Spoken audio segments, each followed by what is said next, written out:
Assalamualaikum Sobat Budiman di mana saja berada. Kembali kita akan mengungkap nama-nama benda langit dan peristiwanya yang diabadikan dalam Al-Quran, di mana ternyata nama-nama ilmiah benda langit yang telah didefinisikan oleh ilmuwan astronomi dan kosmologi seperti galaksi, planet, bintang-bintang raksasa, black hole, asteroid atau meteor, bahkan gaya gravitasi dan orbit planet ternyata dengan jelas semuanya disebutkan dalam Al-Quran. Berikut mari kita ungkap satu persatu daftar nama-nama benda langit terbesar yang ada di antariksa dan peristiwanya yang disebutkan dalam Al-Quran. Kita mulai rincian yang pertama tentang keberadaan galaksi dalam Al-Quran.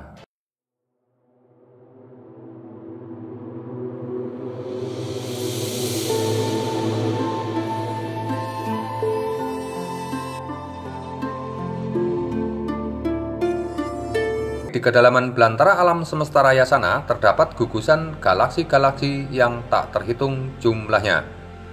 Nah sobat, di Al-Quran juga disebutkan keberadaan gugusan-gugusan galaksi tersebut. Al-Quran mengistilahkannya dengan sebutan As-Sama'ul Buruj, yang secara bahasa berarti bangunan kokoh, yang secara istilah bermakna At-Tabarud bi al-Zinat atau konstelasi atau gugusan bintang-bintang yang menampakkan keindahan. Walaqad ja'alna fis sama'i burujau wa zayyannaha linnadirin. Dan sesungguhnya kami telah menciptakan gugusan bintang-bintang di langit, dan kami telah menghiasi langit itu bagi orang-orang yang memandanginya. Quran Surah Al-Hijr ayat 16. Dan ayat lainnya terdapat pada surat Al-Burj 1 dan Al-Furqan ayat 61. Jadi, konteks ayat yang berkaitan dengan keberadaan galaksi secara universal di dalam Al-Quran itu disebutkan sebanyak 3 kali.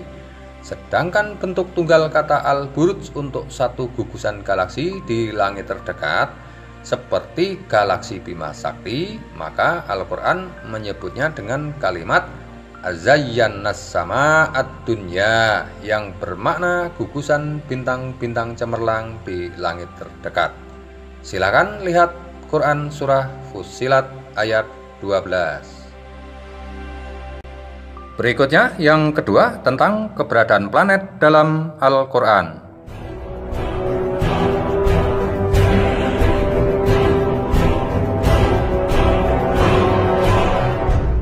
Kita tahu di setiap galaksi terdapat planet. Di Al-Quran juga disebutkan. Untuk planet, Al-Quran menyebutnya dengan nama Al-Kaukab, jamaknya Al-Kawakib, yang berarti bintang-bintang atau planet. Disebutkan dalam Al-Quran sebanyak 5 kali, baik dalam bentuk tunggal maupun jamak. Inna zayyannas sama'ad dunya bizinatil kawakib. Sesungguhnya kami telah menghiasi langit terdekat dengan hiasan, yaitu bintang-bintang. Quran Surah As-Safaat ayat 6. Ayat lainnya terdapat dalam Surat An-Nur 35, Al-An'am 76, dan Yusuf 4, kemudian Al-Infitor 2. Silahkan periksa sendiri. Jadi kata Al-Kaukab dalam konteks ayat ini adalah mengindikasikan sebagai bentuk tunggal untuk satuan bintang-bintang yang berada dalam lingkup Al-Buruj atau gugusan galaksi. Jamaknya Kawakib. Kita menyebutnya bintang-bintang ataupun planet. Berikutnya yang ketiga tentang rasi bintang-bintang yang disebutkan dalam Al-Quran.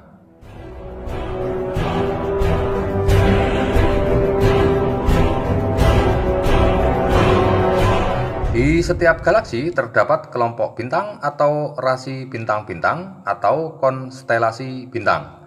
Nah, di Al-Quran juga ada, yaitu disebut dengan istilah An-Najmi An-Nujum, yang bermakna suatu kumpulan bintang atau rasi yang dapat dijadikan petunjuk atau navigasi dalam perjalanan atau pelayaran. Wa bin najmi hum yahtadun. Dengan bintang-bintang itu mereka mendapat petunjuk. Quran Surah An-Nahl ayat 16. dan pada Quran surah Al-An'am 97. Jadi kalimat An-Najmi pada redaksi ayat 16 An-Nahl ini bermakna Najmi An-Nujum, yaitu suatu kelompok bintang yang kita menyebutnya sebagai rasi bintang atau konstelasi. Berikutnya yang keempat tentang orbit planet dalam Al-Quran.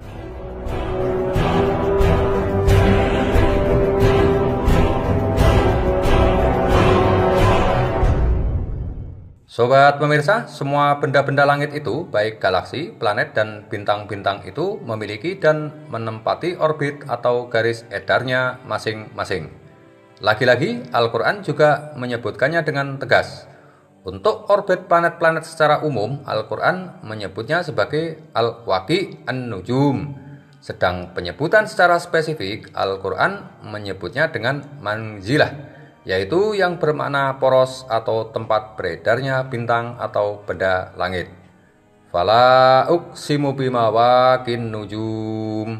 Allah bersumpah dengan orbit-orbit bintang dan letaknya.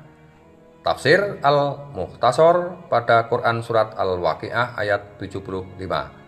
Ayat lainnya silakan periksa di Surah Yasin 38, Al-Anbiya 33, Ar-Rahman ayat 5. Benar-benar luar biasa Al-Quran. Berikutnya yang kelima tentang gaya gravitasi planet dalam Al-Quran.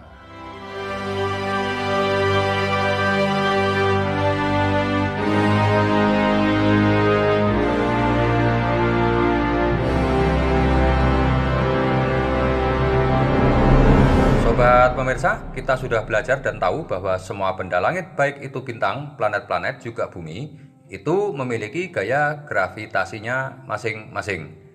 Ternyata gaya gravitasi disebutkan dalam Al-Quran, dan Al-Quran menyebutnya dengan amsak, yang bermakna menahan, ditahan, atau tertahan. Gaya amsak atau gravitasi dalam Al-Quran terdapat dalam surat Fatir ayat 41 dan Al-Hajj ayat 65.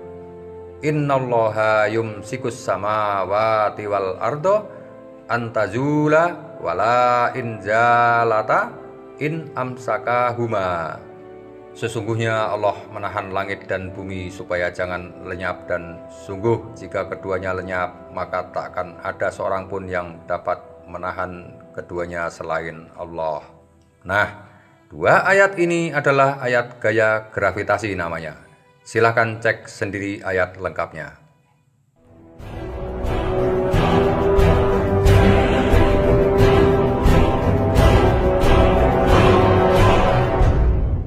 Demikian rincian nama-nama galaksi, planet, gaya gravitasi, rasi bintang, dan orbit planet yang disebut dalam Al-Quran. Nantikan video Tholaqul Ilmi lanjutan berikutnya yang akan mengungkap nama-nama bintang raksasa seperti nebula, supernova, Pleiades, pulsar yang disebut dalam Al-Quran.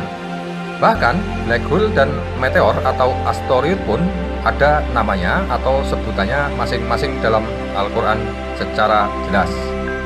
Pastikan tetap bersama kami di kanal Jannata Darussalam, kanal edukasi dan mencerdaskan umat. Assalamualaikum warahmatullahi wabarakatuh.